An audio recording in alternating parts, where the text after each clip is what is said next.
Bismillahirrahmanirrahim. Assalamualaikum warahmatullahi wabarakatuh. Berjumpa lagi kita untuk mempelajari mata pelajaran sains tahun 6 bersama Ustazah Lisa. Jadi, mari kita teruskan. Baiklah, cuba lihat gambar yang ada. Jadi, kita nampak budak yang membersihkan kawasan ya, membuang sampah dan sebagainya. Jadi untuk kali ini kita akan mempelajari unit yang ke-9 dalam sains tahun 6 iaitu tajuk bahan buangan. Apakah bahan buangan? Okey, apa sebenarnya bahan buangan ni? Kita tahu kita sering membuang sisa makanan, botol plastik, tin minuman dan sebagainya. Okey, bahan-bahan tersebut dikenali sebagai bahan buangan. Jadi apa sebenarnya bahan buangan ni? Bahan yang tidak diperlukan lagi dan tidak mahu disimpan. Jadi ini adalah maksud bahan buangan ya. Jadi apa jua bahan yang kamu tidak perlukan lagi dan kamu tidak mahu simpan, itu baru dikira sebagai bahan buangan. Bahan buangan boleh kita kategorikan kepada beberapa jenis ya. Yang pertama, plastik. Okay, antara contohnya adalah botol plastik, pembungkus makanan, beg plastik yang sering kamu gunakan dan dah tidak mahu digunakan lagi, pasti kamu akan buang ya. Yang kedua, logam, besi buruk, aluminium, tin susu, tin minuman, kaca, mangkuk kaca yang telah pecah, botol kaca atau balang kaca yang sudah tidak digunakan, kertas, majalah, surat khabar, tisu, kotak. Untuk sisa makanan, hampas sayuran, makanan basi, tulang ikan dan kulit buah-buahan. Sisa toksik, asap kenderaan, racun serangga dan cecair bateri. Yang ketujuh, bahan kumuh dan tinja. Tahi atau najis ataupun air kencing. Jadi ini merupakan jenis bahan buangan. Apa yang terjadi kepada bahan buangan selepas dibuang sekian lama di persekitaran kita? Contohnya jika kamu sering buang bahan buangan, apa sebenarnya yang terjadi kepada bahan buangan tersebut? Jadi kita lihat gambar ni, pada tahun 90, seorang budak mencari kereta mainannya. Tak jumpa sebab dah berada di dalam tanah. Namun sekarang, semasa dia menggali tanah, dia jumpa pula kereta mainan tersebut. Dan masih lagi dalam keadaan elok. Bagaimana perkara ini berlaku ya? Jadi kita tengok bahan buangan ni boleh kita bahagikan kepada dua, iaitu bahan buangan terbiodegradasi dan bahan buangan tidak terbiodegradasi. Apa sebenarnya ni? Okay, bahan buangan terbiodegradasi ialah bahan buangan yang boleh direputkan oleh mikroorganisma. Okay, apa dia contohnya? Bahan organik seperti sisa makanan, kertas, bahan kumuh dan tinja. Manakala bahan buangan tidak terbiodegradasi pula adalah bahan buangan yang tidak boleh direputkan oleh mikroorganisma. Contohnya bahan buangan kaca, plastik, logam serta sisa toksik. Okey, jadi bahan buangan yang tidak terbiodegradasi inilah sebenarnya yang boleh mencemarkan alam sekitar kita. Andai kita biarkan begitu saja ya. Jadi apakah peranan kita untuk menguruskan bahan buangan secara terancang?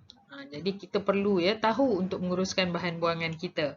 Yang pertama, sepatutnya kita membungkus dan mengikat bahan buangan.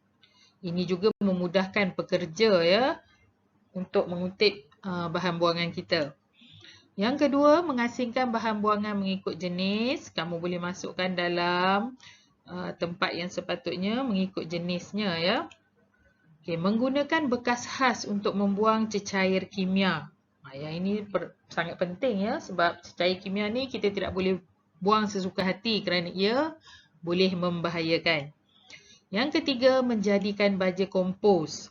Boleh mempelajarilah cara nak membuat baja kompos. Kamu boleh tengok bagaimana cara tersebut. Masukkan tanah, kemudian masukkan sisa makanan. Setiap minggu kamu gaulkan. Selepas 4 hingga 5 minggu, maka terhasillah baja kompos. Dan yang terakhir, mengamalkan amalan 3R. Apa amalan 3R ni? Reduce, reuse, recycle. Reduce, kita mengurangkan penggunaan bahan buangan seperti beg plastik. Reuse, kita mengguna semula atau mempelbagaikan penggunaan bahan buangan. Recycle, kita kitar semula bahan buangan menjadi produk yang baharu. Jadi boleh amalkan amalan 3R ni ya. Baiklah, seterusnya kita lihat bagaimana bahan buangan terbiodegradasi menyumbang kepada pencemaran alam, bencana alam dan kesihatan kita. Oh, ada kesan ya bahan buangan ni. Mari kita lihat. Okey, di kawasan bandar, apa yang berlaku ya? Okey, apabila sisa toksik dibuang ke sungai, berlakulah pencemaran air dan boleh menjejaskan hidupan akuatik. Sampah pula yang berkumpul di satu tempat akan menyebabkan ataupun menjadikan tempat pembiakan nyamuk Aedes. Ini boleh menyebabkan demam denggi. Okey, seterusnya makanan tercemar dijual di pasar. Jika memancing ikan di sungai tersebut, ikan tersebut sudah tercemar ya, dijual di pasar dan dimakan pula oleh orang ramai, maka ia menyebabkan penyebaran wabak penyakit. Dan yang terakhir, longkang yang tersumbat. Apabila sampah dibuangkan di dalam longkang, menyebabkan longkang tersumbat dan ini boleh menyebabkan banjir kilat. Jadi ini merupakan kesan buruk bahan buangan yang tidak diurus dengan betul. Seterusnya, bagaimana bahan buangan dilupuskan. Jadi kita sering ya membuang sampah, membuang bahan buangan, tapi ke mana bahan buangan kita pergi? Jadi kita lihat ya, bahan buangan kita dikutip dan dihantar ke pusat pengumpulan sampah. Jadi apabila sampai ke pusat pengumpulan sampah, apa pula yang dilakukan di sana? Okey, bahan buangan akan diasingkan mengikut jenis. Sama ada boleh dikitar semula ataupun tidak boleh dikitar semula.